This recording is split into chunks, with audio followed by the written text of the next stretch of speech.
afternoon and welcome to this segment of Facebook Live. My name is Cindy Speaker. I have with me today attorney Nathan Guin, and he's going to talk with us about a very interesting issue and a court case that just happened last week. So, Nathan, thanks for being here today. Thank you for having me. I appreciate the opportunity to talk about such a timely and relevant topic for our veterans.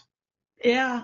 Well, I enjoyed you last time, and this whole issue of veterans law is very interesting, even to someone that does not specifically have a veteran in mind that this is relevant to. It's relevant to all of us because we care so deeply about our veterans.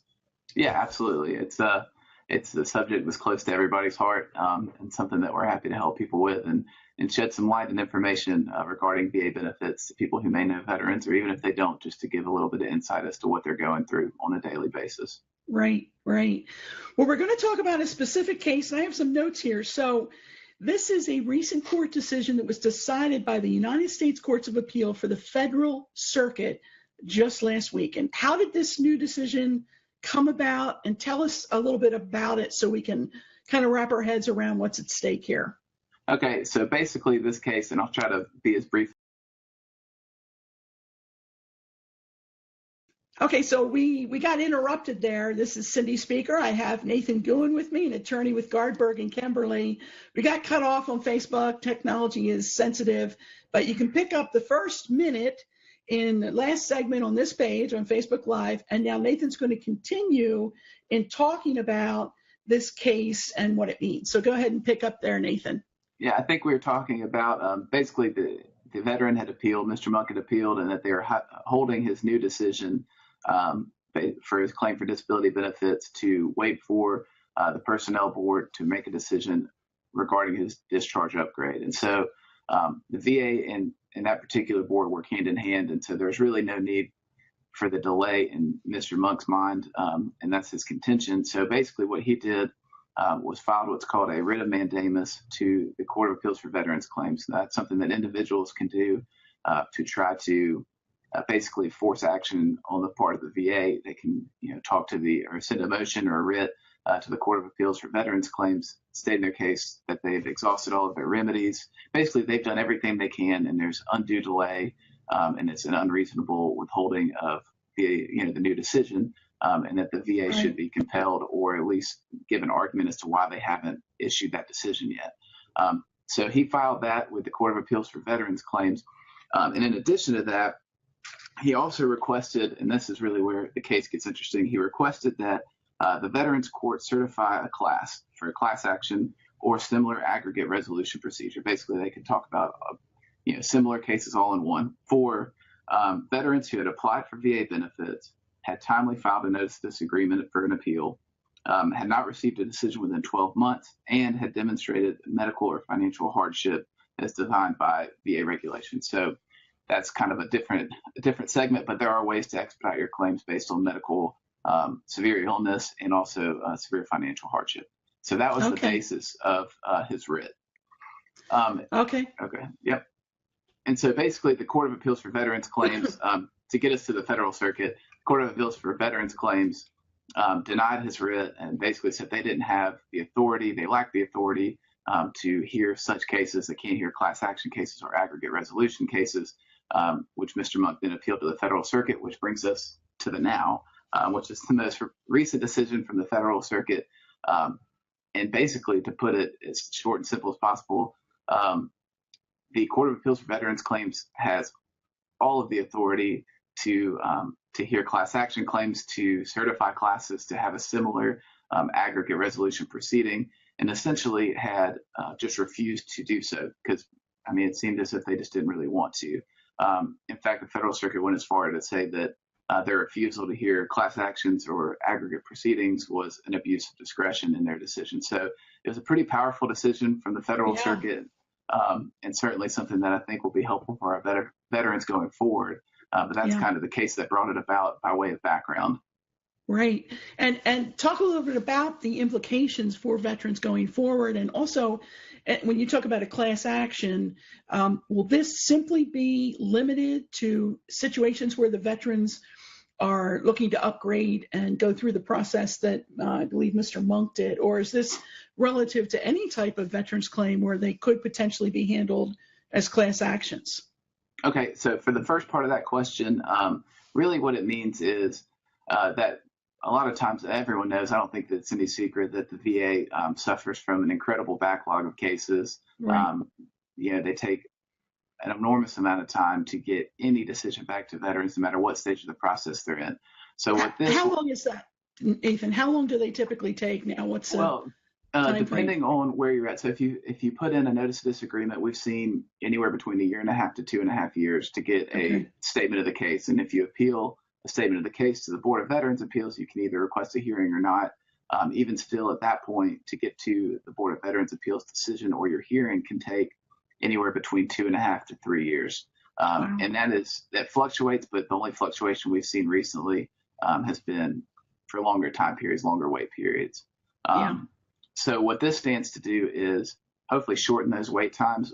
Right now, the only kind of recourse you have for such a delay is what Mr. Monk did, which is file a writ of mandamus, which a lot of people, if a veteran is representing themselves, they're not going to know how to do that, or maybe not even think that that's an option. So there's just a lot of issues with that, and it's all individual. So it's a case-by-case basis. And the court's contention has been for the longest time that even if they're similarly situated, all the facts are different, therefore they can't. It's not a common question, but that's not what the Federal Circuit said. So this should give the Court of Appeals for Veterans Claims the ability to handle larger amounts of cases in one fell swoop that are similar, and get the veterans, their resolution, whether it's positive or negative. And it's not to guarantee that there's going to be a grant of benefits. But they need to know if they need to appeal, they need to have some kind of resolution, even if it's negative. The waiting is really, from what I've seen with our veterans too, it's the hardest part and by far and away the most frustrating. Oh, I bet. So tell us some of the specific types of cases that could be positively impacted here. I don't know what types of claims are put forth. Right. So what we've seen the most, and really to give you a lawyer's answer, it depends. So this case basically just tells us that the court has that authority. The procedures and processes are not in place yet. That's something that'll be developing. That's something we're keeping a very close eye on to see and try to get into that ourselves. Who can we, once the process is established, how can we help out our veterans by taking advantage of this? Generally speaking, the ones that we see the most, and I've got a couple notes here, when we see the most delays is with concurrent retirement and disability pay. So those are people who are getting retirement pay from the military and disability, and there's coordination between different departments, which usually is lengthy and takes a really long time because there's different requirements for how you get that concurrent pay. Additionally, adding dependent spouses and children. So if a veteran's 30% service connected or above, they can add a spouse or a dependent who is under the age of 18 or basically under their care. And get additional monies for those dependents. Well, those are things that, if you have 30% and you can prove that you're related, should be granted, but you still have to wait sometimes. And those are a little bit quicker depending on what regional office you're working with, but that still takes half a year to a year at the least, a lot of the times. And we also see it with, aged veterans of advanced age. So you can request expedited consideration for those, but the rules for that are very strict and the ages are kind of extreme.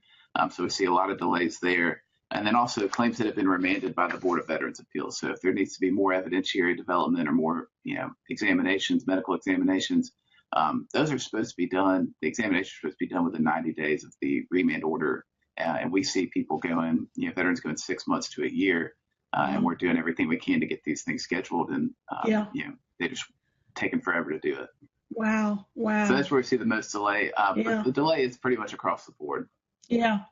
So what will the process be? Will they take existing cases and potentially put them into similar classes, or is this only for veterans that have yet to actually file for disability? Yeah, that's a really good question. Whether or not it's going to be, I'd imagine it could be retroactive, because then that means that the claims have been dealt with and there's been some resolution. I would imagine, and like I said, the processes have not been set up yet. I'd imagine that these kind of processes will be open to any and all veterans who have already filed claims. Mr. Monk's case, he had filed in an appeal, and the whole basis of his class was veterans who had already filed appeals. So And in that context is where the Federal Circuit decided that the Court of Appeals for Veterans Claims has the authority to hear class action suits. So I think that existing claims would fall under that. How they will certify those classes and how they'll be kind of classified and arranged is yet to be seen. But like I said, something we're keeping a close eye on, but it's going to be very interesting because they're basically making this all from scratch. Yeah. Well, for those that are watching or those that watch this on demand later, I'm sure that Gardberg and Kemmerly will be on the forefront of this. As you said, you'll be watching it. And my guess is that you will handle if classes develop and that becomes a potentiality. I assume you will probably handle some of those class actions yourselves. Absolutely. That's something that we are currently looking into and making sure that we're keeping up with all the developments so that we are prepared to take on any new responsibilities, any new challenges that come with class action cases and aggregate claims. We certainly have a number of veterans that seem to meet the requirements of Mr. Monk or, the class that he, suggested be certified. So I think that we certainly got a lot of people who could take advantage of that process to begin with. So definitely something we're looking to take advantage of to help our veterans out. Yeah. When you talk about those time, the time that it takes to get through the system, it's really almost unforgivable on the part of the VA that it takes that long. Are there any other potential solutions other than the class action that you see? Yeah, and this is something that Mr. Kemmerly and I have talked about in our whole office, really, about different solutions, because while this is a big step in the right direction, there does seem to be kind of a common sense, easier way to deal with things. And whether that could be implemented, what the pitfalls of that may be, I'm not really sure. But on its face, it would seem that, the veterans bear all the burden when it comes to these kinds of claims. When they appeal and they get a decision back, they're under a time limit, whether it's 1 year, 60 days, 120 days, depending on what stage of the process they're at. And if they don't get the appeal in by that time, well, their claim is just dismissed and they're forced to refile, and to reopen a claim is just a difficulty in and of itself, and something that I would not want anyone to have to do unnecessarily. And so really it would seem that the easiest way in terms of equity and just getting resolution more quickly would be for the VA to have timelines implemented on themselves. So and I understand they have a lot of claims, so you could even make it flexible for different, whatever process you're at. But for a notice of disagreement, give the VA X amount of time to get a decision out. I guess a thing would be, or an issue would be that, what would the penalty be if they didn't? But at the same time, there would still be a penalty. There'd be some kind of procedure to it. And it just seems like if you're going to hold the veterans accountable with these time limits and give them, these short periods of time to produce all this evidence and produce their arguments, it seems like it should work both ways. Exactly. That's just, maybe that's a little bit too easy to be true, but it's certainly something that we wish they would do around here, because that would make everyone, make the veterans' lives a lot easier. And, a lot of times they're not upset necessarily. Obviously they're disappointed when a claim gets denied. But it's the waiting and the not knowing that if they're going to get denied, and if they do, having to wait 2 or 3 years to get that denial. It's really the most frustrating part. It's just the not knowing and really the feeling as if, they just don't care about getting it back to them.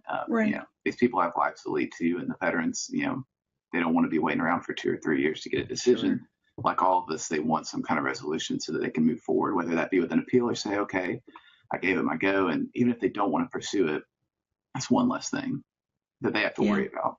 Yeah. Nathan, great information. I appreciate it. Thank you very much. Hopefully it was helpful. Yeah, we'll do this again soon. All right, well, tell us how you can reach Gardberg and Kemmerly.